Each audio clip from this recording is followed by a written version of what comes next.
Hey guys, so my name is Danielle Riley, and today I'll be talking with you about differentiating instruction within the classroom setting. So, what is differentiated instruction? So, differentiated instruction is an approach where teachers adjust their curriculum and instruction to maximize learning of all students in the classroom, not just specific groups. This includes all of them. So it can be average learners, it can be students with disabilities, it can be advanced students. It's supposed to touch on all students with any certain types of needs in the classroom. Differentiating instruction isn't a single strategy. It's actually like a framework that teachers can use to implement a variety of strategies. And many of these strategies are evidence-based. So some of these strategies include employing effective classroom management and procedures, so just running your classroom in an effective manner. Another one would be grouping students for instructions. So you could do this with students with significant impairments. That's a good example. You can group students that have certain impairments together so that they get the one-on-one time or the time that they need to learn what's going on in the classroom. Another thing that the differentiated instruction works on strategy-wise is assessing readiness. So making sure students are ready, or finding out what students are ready when and where they're at on the readiness scale. The next thing is teaching the student zone of proximal development. So that's just making sure that they realize like there's this zone that fits to them and where they're supposed to be developing in. Students or teachers who differentiate instruction often use a variety of different approaches and ideas in order to differentiate instruction in their classroom. They can alter assignments to meet students' needs. So make an assignment more advanced for a gifted student, or make it a little bit more accessible for somebody that would have a disability. Another thing they could do is, again, assess a student's readiness level, see where they're at, what they can do, and how ready they are for whatever you're about to teach about in the classroom. They cover a variety of options for student growth because they want students to achieve and reach all of the goals that they need to in order to be successful. They also engage in meaningful lessons, so instead of just lecturing, they break the students into groups and they do activities that like get them engaged and get their attention and make them want to learn in the classroom. Another thing that is key strategy-wise is flexible grouping, which leads me to my next point. Like I said, ongoing assessment's huge, and flexible grouping is also a big key component. You can do flexible grouping by teaching to the whole class or breaking students into small groups or even independently.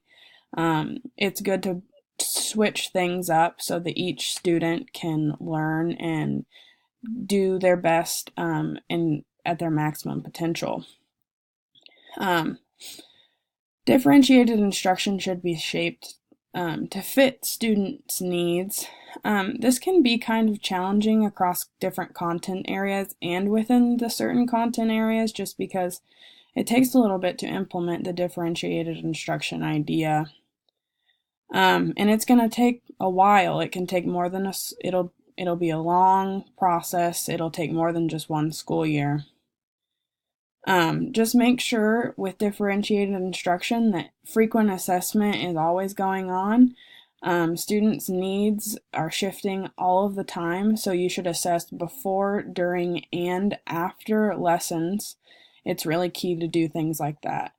And then another component of flexible grouping that's important is whether you're going to do homogeneous grouping, which is you group students with similar needs, or heterogeneous, which is grouping students with different needs. So there's a couple of different approaches that you can take when going over differentiated instruction. The next slide, we're going to talk about how teachers differentiate instruction. So, When teachers differentiate instruction, they design lessons to address the needs of groups of students. Before teachers can do this, though, they have to first get to know their students in terms of 3 categories. They have to assess readiness, interest, and their learning profile. So the 3 main instructional elements are content, process, and product. So over here, I put a picture up that has like a little graph that outlines everything and how it all leads together. Teachers can differentiate, obviously, according to the content, process, and product. And then according to the student, they're going to determine it by their readiness, interest, and their learning profile. Readiness has to do with students' knowledge and skill level regarding the content. It can be influenced by students' backgrounds. Also, working level can be determined by examining informal and formal testing that comes from the student, but also by viewing academic records, examining their work samples. Also, you can administer student self-report measures where they update you on how they feel they're doing. Those are just some pretty basic ways to assess readiness. Interest is about topic, skills, or activities that make the students interested and they get their curiosity going about something, or it inspires them to want to learn more. Teachers can discuss their students' interests with them, and they can complete an interest inventory, which lists out what the student's interested in and how they feel about those topics or things like that. Another thing that students can do is the teachers can have a student write a journal entry about themselves, or they can participate in like icebreaker activities in the classroom. So do things together to get things moving, get the ball rolling, get students talking about their interests and what they feel comfortable talking about and what they are drawn to. Learning profile, it's the student's preferred method of learning new info or skills and to environmental factors that influence a student's learning. So this is like visually, hands-on, or being in small groups, or being away from bright lights or in bright lights, or being where there are no distractions, or in some cases, some students can work when there's a few things going on around them. It just really has to do with observing students while they're in the classroom. Their learning profile is really critical to knowing how that student learns individually. So if you pay attention and observe, you can see if they're more of a visual learner or a hands-on learner, or if they need to be in a big classroom setting, or if they should be in a small group, or that sort of thing. Next, I'm going to hit on the 3 main instructional elements, which is the content, process, and product. Content is the knowledge and skills students need to master. So what you're trying to teach them is the content, and they need to figure out what that content is.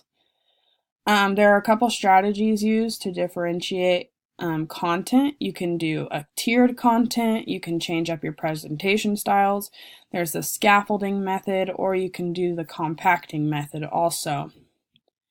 With process, that's the activities students use to master the content, so how they learn to gain the content in the best way possible for them. There are also more strategies for that include tiered activities, interactive journals where they write down their thoughts about what they're learning, or things like jigsaw activities where they have to think and use their hands and work together and that sort of thing. Next, product is the method students use to demonstrate learning. So some strategies of that would be like making product assignment challenging but not too difficult, and you should provide clear direction for that. So you want to make sure that it reaches all the students and it's relevant to everyone.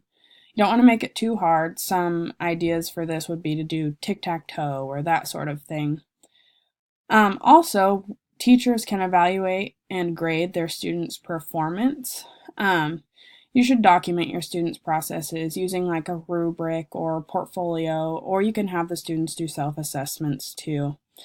You should assign your grades based on achievement, but also on growth and habits, because achievement isn't all that it's all about. The next thing we're going to talk about is how do teachers prepare their students in their classrooms for differentiated instruction. Teachers should discuss with students and parents what they can expect in a differentiated classroom, so there needs to be open communication with both the teachers and the students. A well-organized classroom helps a teacher and her students make the best use of instructional time. So like floor space or storage or bulletin board or where things are out on the wall are really important within the classroom. Over on the side of the slide, I have a picture of a little storage unit where you could have like a cubby for each student. You can have the supplies on the sides that slide out, and you can have sheets of paper or toys or gaming exercises in the middle. I thought that was a really great example. Teachers also must establish rule and procedures by creating a classroom behavioral management system. So you should definitely try to regulate the noise in the classroom, or making sure that there are rules that everyone needs to follow and that materials are turned in a timely manner and effectively and in an easy place to access. And you should just manage your time well. Make sure that you know how your day is going to go and how you have things planned out. In the classroom, there's a few different ways differentiated instruction can look. There's no correct method of differentiated instruction, so given instructional strategies and practices that teachers can employ, differentiated instruction can take many forms and it can take a while to shift. Like I said, it's a process. So you should take small things and adapt them over time. It's just manageable changes in the first year, and then you can gradually differentiate more instructional items over the coming years. So I have listed some examples that don't demonstrate differentiated instruction and how they can be carried out effectively.